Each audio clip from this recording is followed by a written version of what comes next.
Praise the lord. దేవునికి మహిమ కలుగునుగాక.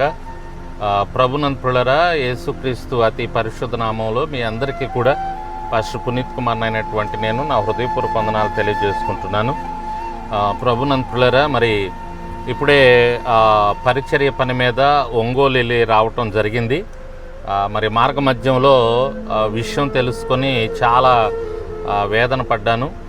అదేంటంటే, మరి దైవజనులు ప్రవీణ్ పగడాల గారు మరణించారన్నటువంటి వార్త, ఆటన్మరణం చెందారన్నటువంటి వార్త విని చాలా చాలా వేదన పడటం జరిగింది. ప్రభునంతులరా, వారితో ముఖ పరిచయం లేకపోయినా కూడా వారి యొక్క వీడియోలు, వారి యొక్క సందేశాలు నేను వినటం జరిగింది. ఆ సందేశాల ద్వారా నేను చాలా బలపరచబడ్డాను.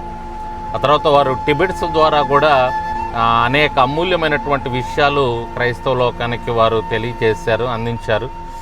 చాలా రోషంతో, పౌరుషంతో సేవ చేస్తూ ముందుకు వెళ్ళినటువంటి దైవజనులు వారు ఈ విధంగా హఠాన్మరణం చెందటం అనేది చాలా చాలా బాధాకరమైనటువంటి విషయం.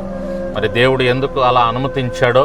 ప్రభునంతులరా, మరి దేవుని చిత్తం, దేవుని ఉద్దేశం అలా ఉన్నప్పుడు మనం ఎందుకని ఏమని ప్రశ్నించలేము. దేవుని యొక్క చిత్తమై ఉన్నది. కానీ ఏదేమైనా వారు చాలా పరిచర్య భారం ఉంది, కొంచెం వయసులో ఉన్నటువంటి వారు. ఇంకొంతకాలం మన మధ్యలో ఉండి సేవ చేస్తే బాగుండేదన్న ఆశ బహుశా మనకందరికీ ఉంటుంది. కాబట్టి నాకు కూడా ఆశ ఉంది.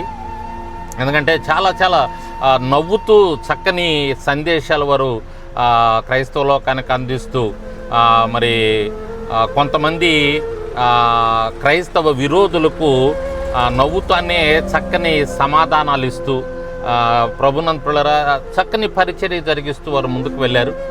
అటువంటి వారు లేని లోటు పూడ్చలేనిది. ప్రార్థన చేద్దాం. దేవుని చిత్తం అలా ఉన్నప్పుడు మనం ఏం చేయలేం. దేవాది దేవుడు వారిని తీసుకొని వెళ్ళాడు.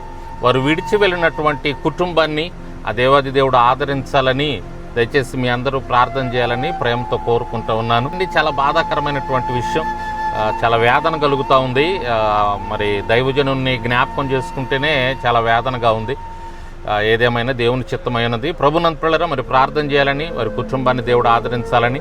ప్రస్తుతం కొంతమంది దైవజనులు మరి ఆ యొక్క కార్యక్రమాలు అక్కడ చూస్తూ ఉన్నారని మరి నేను తెలుసుకుంటూ ఉన్నాను. వారికి అందరికీ కూడా మా తరపున, మా మెస్సియా మినిస్ట్రీ తరపున నా హృదయపూర్వక వందనాలు తెలియజేసుకుంటున్నాను. మరి ఆ సమాధి కార్యక్రమం కూడా దేవుడు చక్కగా జరిగించాలని ప్రార్థన చేయండి. విడిచి వెళ్ళిన కుటుంబాన్ని దేవుడు ఆదరించాలని, బలపరచాలని ప్రార్థన చేయాలని ప్రేమతో మీ అందరికీ కోరుకుంటూ, నా ప్రార్థన కూడా అదే అయి ఉన్నది. దేవుడు ఆ కుటుంబాన్ని ఆదరించునుగాక, ఆ కుటుంబాన్ని దీవించునుగాక, మనల్ని నడిపించునుగాక. దేవునికి మహిమ కలుగునుగాక. ఆమేన్, ఆమేన్, ఆమేన్.